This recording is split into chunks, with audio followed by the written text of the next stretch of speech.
Hello kids, welcome to Kids Study Channel. Today we will do chapter 3 our food from social study.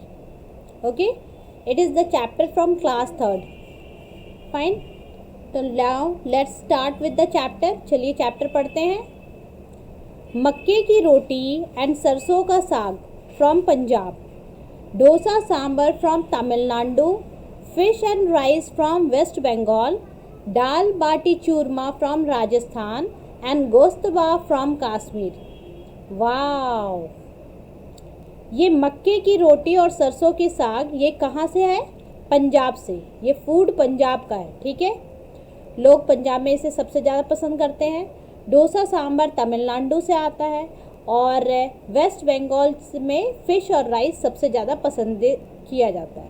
ये सारे व्यंजन जो आप देख रहे हो ये अलग अलग भारत के अलग अलग कोनों से आया है. ठीक है, different parts of the country से इन सारे फूड आइटम्स को लिया गया है. क्लियर? अब यहाँ दाल बाटी चूरमा कहाँ का है? तो ये राजस्थान का व्यंजन है. गोश्तबा कश्मीर का है. और हम ये सब कुछ देखते हैं, ये डिफरेंट जो फूड्स आइटम्स हैं हमारे पास, ये देखने में बहुत डिलीशियस दिखते हैं. ठीक है, और खाने में उतने ही मज़ेदार. तो now wow, the list of mouth watering dishes from different parts of India is endless. The list of mouth watering means ये जो लिस्ट है खाने पीने की चीज़ों की, ये कैसा है? माउथ वाटरिंग, मतलब जिसको सुनते ही आपके मुंह में पानी आ जाए. ये सब जो डिशेस हैं ये different parts of the India से है. मीन्स भारत के अलग अलग पार्ट से इनको लिया गया है. और आज भी अगर आप कहीं भी जाते हो, भारत के किसी भी कोने में जाते हो, वहाँ की कोई ना कोई खास व्यंजन जरूर होती है. तो ये अनंत है, एंडलेस है. There is great variety of food items available in different part of India. Bharat में ये वैराइटीज़ मिलते हैं फूड आइटम्स की. क्या है? काफ़ी ज़्यादा वैरायटी है, ग्रेट वैरायटी प्रेजेंट है. Each area has its own speciality and a visit that places is incomplete without testing it. और हर एक कोना में मीन्स जितने भी एरिया वहाँ की कोई ना कोई स्पेशल डिशेस है. और अगर आप उस जगह को विज़िट करते हो, घूमने जाते हो और वहाँ से अगर बिना टेस्ट किए इन सारी चीज़ों को आते हो, तो हम बोलते हैं हमारी जो जर्नी है, हमारा ये जो विज़िट रहा वो इनकम्प्लीट है, मतलब पूरा नहीं हुआ. मीन्स जब आप कहीं घूमने जाओ तो वहाँ की स्पेशल डिशेस को ज़रूर चखना. ठीक है. Can anyone visit Kolkata and not eat rasagullas and misti dahi, or go to Nagpur and not taste the सोन पापड़ी? मतलब अगर कोई कोलकाता जा रहा है और वो रसगुल्ला या मिष्टी दही नहीं खाता, नागपुर जा रहा है और सोन पापड़ी नहीं खाता, तो उसकी जर्नी कंप्लीट नहीं हो सकती. Okay. There are some dishes that are cooked only on special occasions like festivals, marriages and birth of child. कुछ ऐसे भी खास डिशेस होते हैं जो किसी स्पेशल ओकेजन्स पे ही बनाए जाते हैं. ये स्पेशल ओकेज़न जनरली आपके फेस्टिवल्स, शादी ब्याह का समारोह या फिर किसी बच्चे का जन्म हो सकता है. ठीक है. Okay. Modak is made during the festival of Ganesh Chaturthi. आपने मोदक का नाम सुना है? मोदक गणेश भगवान का फेवरेट फूड है. ठीक है. ओके. तो ये अक्सर ये मोदक जो है वो स्पेशली हम कब बनाते हैं घर पे? तो गणेश चतुर्थी के समय. Clear? No marriage ceremony is complete without laddu and barfi. कोई भी शादी ब्याह का समारोह लड्डू और बर्फ़ी के बिना कंप्लीट नहीं होता. In North India the mother of new born baby is fed with panjiri. अब नॉर्थ इंडिया में, ठीक है, मैंने बताया था ना मैप, जब आप देखते हो तो ऊपर का जो पोर्शन है जहाँ आप कश्मीर, ठीक है, इधर देखते हो. ठीक है, कश्मीर की तरफ. ओके. कश्मीर, पंजाब, हरियाणा, ये दिल्ली, तो ये सब नॉर्थ इंडिया में आते हैं. ठीक है ना. तो नॉर्थ इंडिया मतलब अपर पार्ट ऑफ जो आपका है इंडिया का पार्ट, वहाँ पे जो न्यू बॉर्न बेबीज़ जिनके होते हैं वैसे मदर्स को पंजरी खिलाया जाता है। ये पंजरी खासकर वीट, बेसन मीन्स ग्रीन ग्राम फ्लोर और ड्राई फ्रूट्स से बने होते हैं। ठीक है, ये अक्सर उन मदर्स को दिया जाता है ताकि उन्हें स्ट्रेंथ मिले, ताकत मिले। Okay, mostly the food habit of the people depend upon two factor. ज़्यादातर जो फूड हैबिट्स है वो किस पे डिपेंड करता है? तो ये मेन 2 फैक्टर्स है इसके। पहला क्लाइमेट, मतलब वहाँ का मौसम कैसा है। ठीक है, और दूसरा crop grown in that area, उस एरिया में, उस जगह पे कैसे क्रॉप ग्रो होते हैं। Clear? The people living in desert, a dry area of Rajasthan and Gujarat find it difficult to get fresh vegetables in the heat, hence use a great variety of dals, achar means pickles and besan, gram flour. तो the people living in desert, जो गर्म places पे रहते हैं, अक्सर वहाँ पे fresh vegetables नहीं मिल पाता, तो लोग वहाँ ज़्यादातर दाल, अचार और बेसन का इस्तेमाल करते हैं अपने खाने पीने में। The people living close to sea coast, an area where the land meets with the sea. तो sea coast क्या है? sea coastal area आपने सुना होगा। तो जो एरिया समुद्र के पास होता है, ठीक है, जो लैंड समुद्र से जहाँ मिल रही है उस जगह के उधर के एरिया को हम बोलते हैं सी कोस्टल एरियाज। ठीक है, तो जो लोग जनरली समुद्र के नज़दीक होते हैं वो बहुत ज़्यादा क्या खाते हैं? फिश और कोकोनट। ठीक है, तो the people living close to the sea coast eat a lot of fish and coconut. उन्हें फिश, मछलियाँ और नारियल बहुत पसंद है, वो ज़्यादा खाते हैं। Kashmiris drink a lot of kahwa, ये एक तरह का टी है, to keep the cold away. तो ये कश्मीर में क्योंकि ठंड बहुत ज़्यादा पड़ते हैं तो लोग क्या करते हैं, वहाँ पे कहवा ज़्यादा खाते हैं। ठीक है, तो खाते नहीं, पीते हैं। कहवा क्या है? एक तरह का चाय है, एक तरह का टी है जिसे गर्म मसाले के साथ बनाया जाता है। ओके, तो जिससे उनकी बॉडी को क्या मिलती है? गर्माहट मिलती है। क्योंकि कश्मीर में बहुत ठंड पड़ती है ना, तो इन्हें बार बार वैसे चीज़ों को पीने की और खाने की ज़रूरत पड़ती है जो इनके बॉडी को गर्म रखे, हेल्प करे इनको हीट अप करने में। Now do you know all over India people use a variety of flours to make chapatis. पूरे भारत में हमें कई तरह के, कई वैरायटी के फ्लोर्स मिलते हैं जिससे हम रोटियां बनाते हैं। ठीक है, अब रोटी मम्मा आपने घर पे भी देखा होगा कई चीज़ों का इस्तेमाल करती है ना रोटी बनाने के लिए। तो हम किससे किससे रोटी बना सकते हैं? अपनी चपाती बना सकते हैं, वीट, राइस, कॉर्न, मक्के जिसको बोलते हैं मक्के की रोटी, ठीक है, सोयाबीन, कुट्टू, सिंघाड़ा, चना एक्सेट्रा। रोटीज़ जिसको इंडियन ब्रेड्स भी कहते हैं, फॉर्म द बैकबोन। बैकबोन का मतलब जो बहुत इम्पॉर्टेंट हो, जैसे हमारी बॉडी का मेन पार्ट क्या है? बैकबोन है, जिसकी वजह से हम स्टैंड कर पाते हैं, सिट कर पाते हैं। ठीक है, तो we are having the body posture due to that.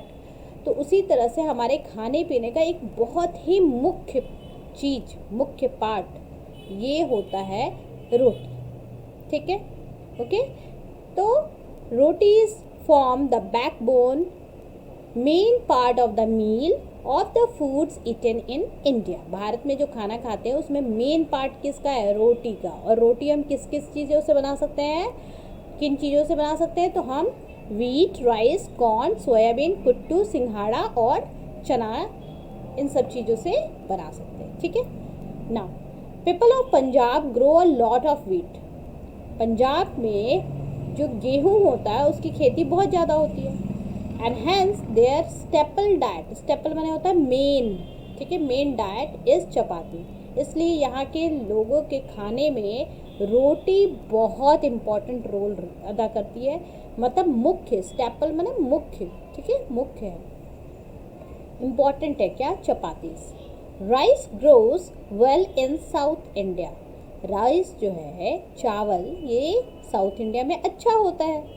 So it forms the staple diet of south India. इसीलिए वहाँ का मुख्य डाइट क्या है, स्टेपल डाइट क्या है, तो ये है राइस। तो ज़्यादातर इनके डिशेस में हमें राइस देखने को मिलते हैं। Okay, now Smith went to gurudwara. Smith कहाँ गया, gurudwara with his parents after listening to the शब्द्स, मतलब prayer song. They went for langar. अब स्मिथ अपने पेरेंट्स के साथ गुरुद्वारा गया, वहाँ उन्होंने प्रेयर सुना और प्रेयर सुनने के बाद वो कहाँ गए, लंगर के लिए गए। ठीक है, they were served hot and tasty dal, salad, chapatis on the pattal. अब इन लोगों को खाने में क्या मिला, तो गर्मा गर्म दाल, साथ में सलाद और चपातीज, रोटियां। ठीक है, ये किस पे दिया गया, पत्तल पे। पत्तल क्या होता है, तो the plates made from dried leaf, सूखे पत्तों से जो प्लेट तैयार की जाती है उनको हम पत्तल कहते हैं। Smith enjoyed sitting with the 100 of the people in the row and having langar. Smith को बड़ा मजा आया क्योंकि एक साथ 100 लोग से भी ज़्यादा, ठीक है, एक साथ 100 लोग बैठ के खाना खा रहे थे। तो एक साथ बहुत सारे लोग अगर फ्री में भगवान का प्रसाद लेके खाना खाते हैं उसे हम लंगर कहते हैं। ठीक है, now a day the food habit and the taste of the people are changing. आजकल लोगों में क्या देखा जा रहा है, उनके खाने पीने के तौर तरीके, टेस्ट, हैबिट्स, ये सब चेंज हो रहे हैं। अब पंजाबी फैमिली में इंजॉय डोसा। अब पंजाबी फैमिली पहले क्या था, मक्के की रोटी, सरसों दे साग, है ना, लेकिन अब उन्हें डोसा भी पसंद है। ओके, एंड तब ये जो डोसा था, हमने क्या देखा था शुरू में कि तमिलनाडु का मेन था ना, मेन फूड था। अब ये पंजाबी लोग भी खा रहे हैं, नॉर्थ इंडिया में खाया जा रहा है। अब एंड साउथ इंडियन फैमिली जिनका मेन स्टेपल फूड क्या था, राइस था, जो इडली, डोसा, है ना, सांबर, ये सब खा रहे थे। तो द साउथ इंडियन फैमिली में लव ईटिंग स्टफ्ड पराठा। अब ये साउथ इंडियन जो फैमिली है, इनको अब क्या पसंद आने लगा, स्टफ्ड पराठा, जैसे आलू के पराठे, गोभी के पराठे, है ना, मेथी के पराठे, दुनिया भर के पराठे, तो ये सारे इनको पसंद आने लगे। तो हमने क्या देखा, इससे हम क्या समझ में आ रहा कि लोग अब पंजाब में हैं तब भी उनको इंडियन डिशेस में, south Indian dishes, north Indian dishes, ठीक है, या फिर दाल बाटी चूरमा जो राजस्थान का, वो भी, मतलब किसी को भी अब सब कुछ भी पसंद आ जा रहा है। ओके, सब कुछ सब लोग खा रहे हैं। ठीक है, डाइवर्सिटी है लोगों के खाने में। People are moving from one state to another for living, business and education. लोग क्या कर रहे हैं, आखिर ऐसा हुआ क्यों? तो लोग क्या है, हमारी कंट्री में एक जगह से दूसरी जगह मूव कर रहे हैं। अब पहले तो थे वो एक स्टेट में, जैसे सपोज वो साउथ इंडिया में थे, लेकिन अब वो उठ के कहाँ आ रहे हैं, नॉर्थ इंडिया में काम करने आ रहे हैं। तो उन्होंने अपने साथ अपने ट्रेडिशन, अपने कल्चर, अपने डिशेस को भी साथ में लाए, ठीक है, और यहाँ के लोगों को शेयर किया। अब यहाँ के लोगों को वो पसंद आ रहा है, समझ पा रहे हो? तो इस तरह से एक तरह से हम क्या कर रहे हैं, लोग जब एक्सचेंज होते हैं एक जगह से दूसरी जगह, तो वो अपने आइडियाज़, अपने थॉट्स, अपने कल्चर को भी एक्सचेंज करते हैं, बांटते हैं। समझ में आ रहा है? आप हमारा अपनाओ, हम आपका अपनाते हैं। तो people are moving from one state to another for living, business and education. लोग एक जगह से दूसरी जगह क्यों जाते हैं? या तो रहने के लिए, उन्होंने घर खरीद लिया है, बिजनेस, कोई कामकाज के लिए, या फिर एजुकेशन, पढ़ लेने के लिए। Many people even move from one country to another. कुछ ऐसे भी लोग हैं जो एक कंट्री से दूसरी कंट्री में मूव कर रहे हैं। They enjoy the dishes of the place where they live as well as their own traditional dish. तो उन्हें भी वहाँ का ट्रेडिशनल जो उनका खुद का डिश है वो भी पसंद है, और जहाँ वो घूमने जाते हैं, ठीक है, दे enjoy the dishes of the places, जहाँ वो रहते हैं वहाँ के भी डिश को पसंद करते हैं। Now do you know watching TV while eating is bad habit for digestion. जब आप खाना खाते हो उस समय टीवी देखना, एक अच्छी हैबिट नहीं है। तो बच्चों, आप जब खाना खाओ तो टीवी को ऑफ कर दो। जब आप खाना को कंप्लीट कर लो तभी टीवी देखो, क्योंकि इससे आपके डाइजेशन इनकम्प्लीट रह जाती है और आप अच्छे से जब डाइजेस्ट नहीं करोगे तो इट विल क्रिएट प्रॉब्लम, इससे आपको तकलीफ होगी। Now let us find out where does the food come. अब हम पढ़ने वाले हैं कि फूड जो है वो कहाँ से मिलता है, ठीक है। तो we get most of the food item from plants and animal. Clear? हमें ज़्यादातर जो फूड आइटम्स है वो प्लांट्स और एनिमल से मिलता है। As this chapter is too long, थोड़ा सा बड़ा है, इसलिए इसका ये पार्ट 1 है। पार्ट 2 का लिंक मैं इसके डिस्क्रिप्शन बॉक्स में डाल दूँगी, ताकि आप वहाँ से जाके आगे के चैप्टर को कंटिन्यू करके देख सकते हो, ठीक है। Till then have a nice day, bye bye.